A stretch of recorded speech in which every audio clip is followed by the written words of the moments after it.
Shoo, bird, you're in my way. Shoo! Go on, pesky little thing. What's a raven doing in a place like this? I expected a rat or a pigeon in this filthy side street, not a supposedly elegant creature like you. Why are you staring at me like that? You look weirdly human.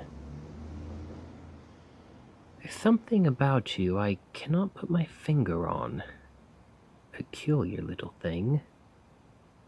Now, let me pass, will you? Thank you, by the Lord.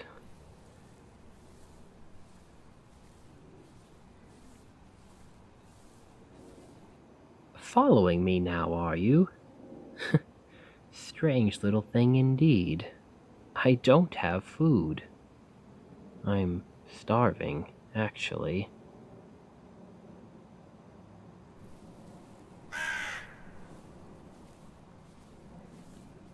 I'm on my way home in case you didn't notice. I don't have anything edible on me.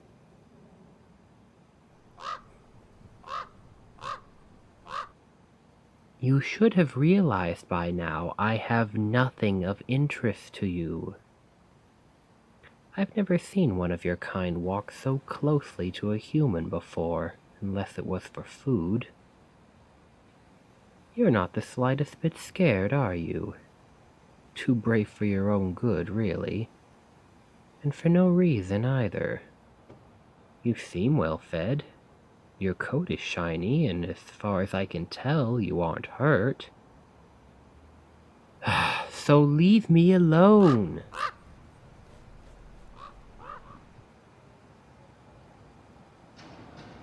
What am I doing? Letting my anger out on a tiny little bird. It doesn't know any better. It's not at fault for how the world is treating me.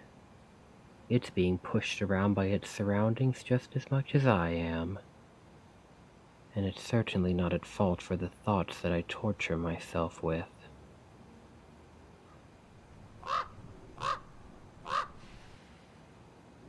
You ever get that feeling, little bird? Like you're just not good enough? Like nothing you do can compare with what others have done before you or are doing right now? Do you ever think about whether you even deserve to do what you do, considering that someone else has done the same exact thing, just far better already? Ugh, to hell with it. I probably can't live up to what I have already accomplished, to what I have done in the past. The poems I've written, the photographs I've taken. Who knows whether the next thing will be just as good as the last? Whether I'll ever be praised for my works again? Whether anyone will ever say, "You did good. You made a neat thing." I know my family certainly won't. But even if I manage to live up to my past accomplishments, is that even enough? Shouldn't I improve every time, at least a bit? I know progress is slow and steady, but I can't help it. If it's not better than last time, is it even worth it? Should it even be allowed to exist? Does it deserve to use up resources and energy? And by extension, do I deserve those things? After all, if I don't create something worthwhile, something others will appreciate, what purpose do I fulfill in this world? What do you think, little raven? What is your life like? What do you do for your people? Do you doubt yourself when you can't bring home a trinket that's shinier than the last? When you return empty-handed, A beak full of nothing? Is this perhaps the reason you're following me? Desperately hoping I will drop something of value to you, so you don't end up disappointing the flock? Your kind is smart, I hear. You can solve puzzles, recognize shapes, and remember those that have wronged you. And many stories have been written about your kin. I wonder what you'd say if I told you about every poem, painting, or novel that your kind has inspired. Would you be flattered? Would you bathe in the attention? Pride yourself in how humanity perceives you? Or would it break you? The looming pressure of your fabled ancestors' accomplishments slowly consuming you. The small seed of doubt that slowly works itself towards your deepest core, consuming your ego, chipping away at your self-esteem. How could one little raven like yourself, walking around in these dark alleys, seemingly lost in the big city, ever live up to the verses? You're simply a bird after all, a small, helpless, feathered creature, merely this and nothing more.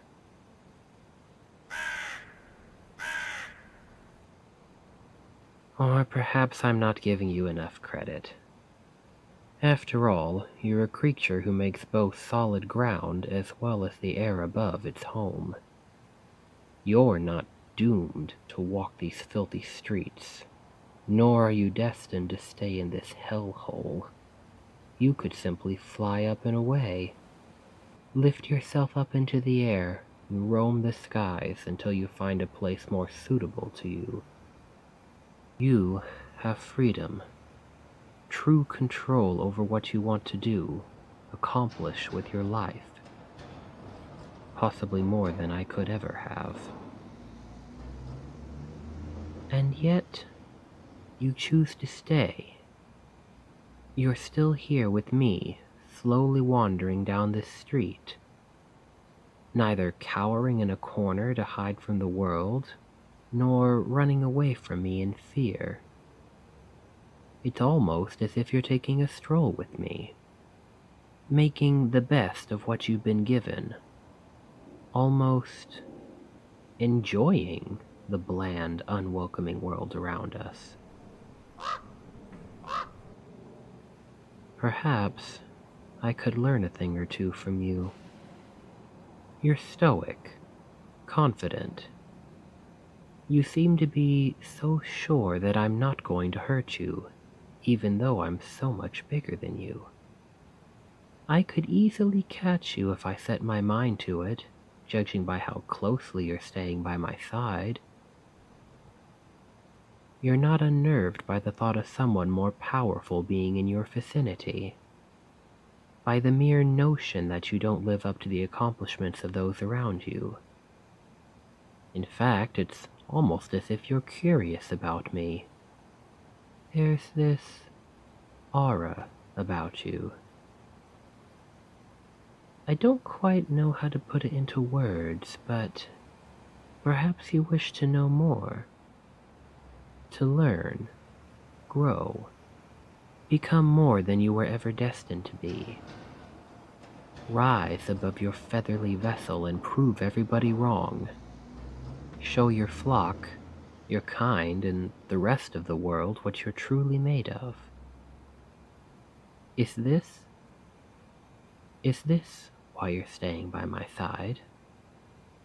Inspecting my every step with such keen eyes?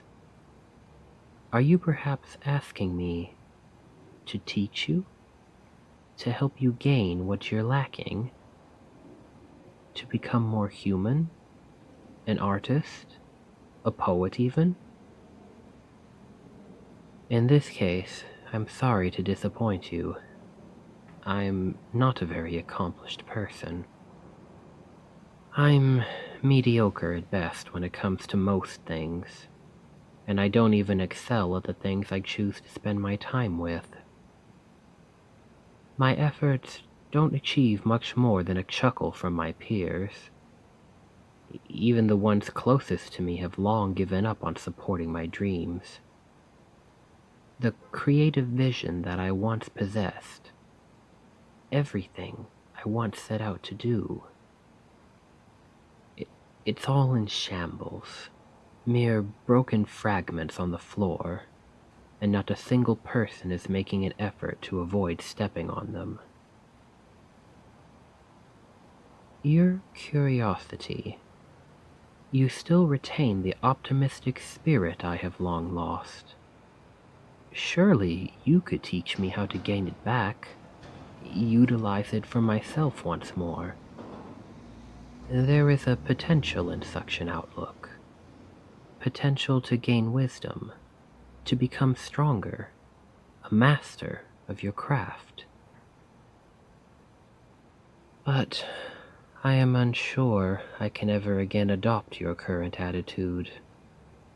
I've already tried to pursue my dreams, to live up to my own expectations and everyone else's, and I failed miserably.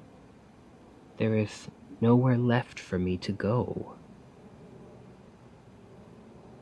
The only way was up, but I have lost the ladder.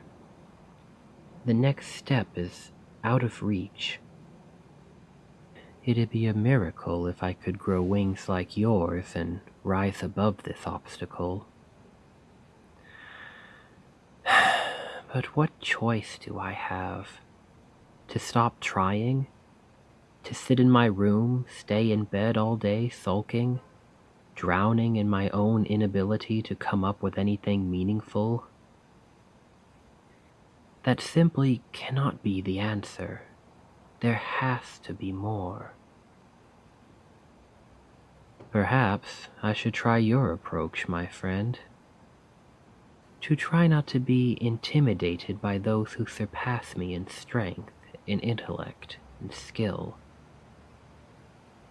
Instead, I should make an effort to learn from the masters, from brilliant minds long gone, to see how they approached their craft and reached up to such high levels of proficiency. And maybe, just like you, I have my own talents stowed away somewhere. I mean, look at you. You can fly. And I, the human, the so-called pinnacle of evolution, cannot. If only I knew what that talent was. If I had even the slightest idea how I could possibly leave something meaningful behind when I abandoned this mortal realm.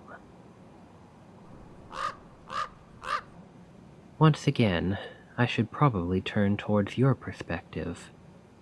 I doubt you worry about such things like death or a legacy. You take it one day at a time, eating what you find and learning what you can, taking every opportunity that presents itself and making the best of it. I think I like that about you. Your way of life is simple, and yet it seems so much more meaningful than my constant struggle to move something in this world. It seems peaceful and quiet, slows things down. The closer we get to the end of the alley, the more I wish it didn't end. I rather enjoyed your presence, little bird.